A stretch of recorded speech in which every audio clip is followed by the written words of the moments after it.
जय गुरु जी, शुक्राना गुरु जी। ओम नमः शिवाय, शिव जी सदा सहाय। ओम नमः शिवाय, गुरु जी सदा सहाय। संगत जी, आज हम पढ़ेंगे शिव पुराण में गणेश विवाह।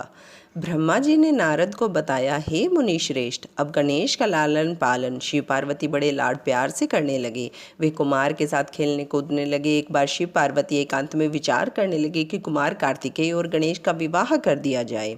माता पिता की इच्छा जानकर दोनों भाई झगड़ा करने लगे कि पहले मैं विवाह करूंगा। दोनों भाइयों में परस्पर विवाद प्रारंभ हो गया।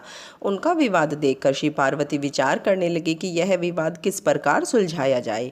तब उन्होंने एक उपाय सोचा कि तुम दोनों ही एक समान प्रिय हो हमें, अतः तुम में से जो पहले पृथ्वी की परिक्रमा करके आ जाएगा उसी का विवाह पहले किया जाएगा। यह सुनकर कार्तिकेय जी पृथ्वी की परिक्रमा के लिए चल दिए, परंतु गणेश जी ने बुद्धि लगाकर सोचा कि मुझे क्या करना चाहिए।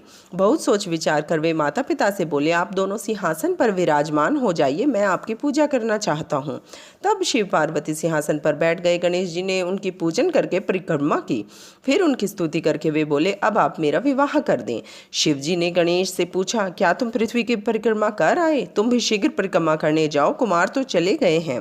गणेश जी हाथ जोड़कर बोले, जब मैंने आपकी 7 बार परिक्रमा कर ली, तब आप यह कैसे कह सकते हैं कि परिक्रमा कर आओ? क्या इसमें पृथ्वी की परिक्रमा नहीं हो गई है? क्या यह वेद शास्त्र असत्य हो गए हैं? पुत्र की यह बुद्धिमानी की बात सुनकर माता पिता चुप हो गए। वे गणेश जी से बोले, हे पुत्र, तुम्हारा कथन सत्य है, तुम्हारी बात हमने स्वीकार कर ली है। इस प्रकार उन्हें आश्वासन देकर शिव पार्वती ने गणेश के विवाह की इच्छा व्यक्त की।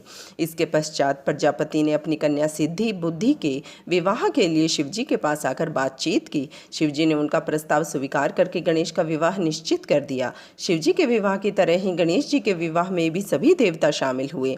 काफी समय के पश्चात गणेश जी के सिद्धि से क्षेम और बुद्धि से लाभ नामक 2 पुत्र उत्पन्न हुए। इसके पश्चात कुमार कार्तिकेय पृथ्वी की परिक्रमा करके लौटे।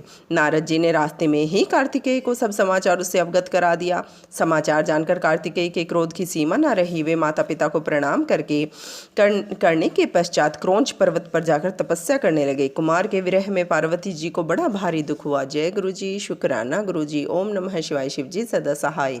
ओम नमः शिवाय।